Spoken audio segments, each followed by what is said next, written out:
Tonight, lost teenager Alex Batty gives his first interview after returning from France. After several delays this week, the United Nations finally agrees to a resolution to allow more aid into Gaza. And later, a preview of a new crime box set drama and a very special version of Jingle Bells. Welcome to The 7. Police say they've launched a criminal investigation into the alleged child abduction of 17-year-old Alex Batty, who went missing while on holiday in Spain at the age of 11. Officers from Greater Manchester Police have now interviewed Alex following his return from France. And speaking publicly for the first time, he says he grew tired of living a nomadic lifestyle with his mother and grandfather. Judith Moritz reports.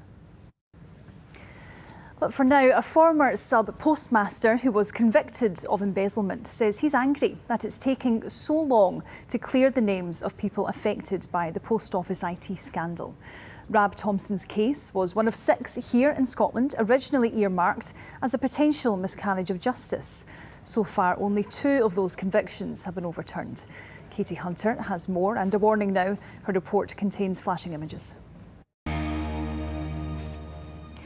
Now, campaigners are calling for an increase to the £10 Christmas bonus payment, which is given to some people who receive certain state benefits. It was first introduced over 50 years ago, and it hasn't risen with inflation. Hazel Martin reports. Hazel Martin with that report there. But now, let's take a look at the evening sports news. And Sheila, there is a lot happening, isn't there? There is a lot. Sheila, thank you very much for that. Well, now returning to one of our top stories this evening. After a week of wrangling, the UN Security Council has adopted a resolution calling for the scaling up and monitoring of aid going into Gaza.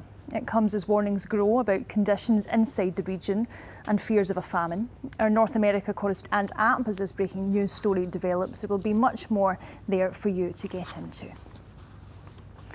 Now, there's lots happening all across the world, but it is nearly Christmas, and knitters in Nairn have brought some festive magic to town this year. Crafters have joined forces to create 22 postbox toppers with different scenes and figures on top. Project coordinator Caroline Mackay has created a postbox trail to guide visitors through the very merry experience. Let's take a look now. What a lovely story. And it's officially time to start getting stuck into those festive watch lists, and there's certainly plenty to binge over Christmas. And if you're into your crime thrillers, then this might be of some interest to you. The Serial Killer's Wife, a new adaptation of the Alice Hunter novel from Paramount Plus UK. We've sent our very own showbiz detective, Jodie McCallum, to grill the cast all about it. Before rain starts to move in with a wee bit of snow over the Central Highlands. Well, it's all looking a bit wild, isn't it, Judith? Oh, it's a bit of everything. Thank you very much for that, but stay with me because we're ending the programme together tonight this evening, because for many people it is the last working day of the year. 3 whole sleeps until Santa comes. And here at BBC Pacific Key, we've been looking at ways to get ourselves into the festive spirit. And luckily, we know just the man for the job. Yes, here's a little gift from our weather presenter, Callum McCall. Yeah, that was Callum. Oh, I know, in the Park Bar in Glasgow. Is that where you're headed next? Yes, after the 11 o'clock news, of course. Last orders. Last orders. Well, thank you very much for joining us this evening. Have a lovely Christmas when it comes. And Bye-bye. Merry Christmas from the weather team too.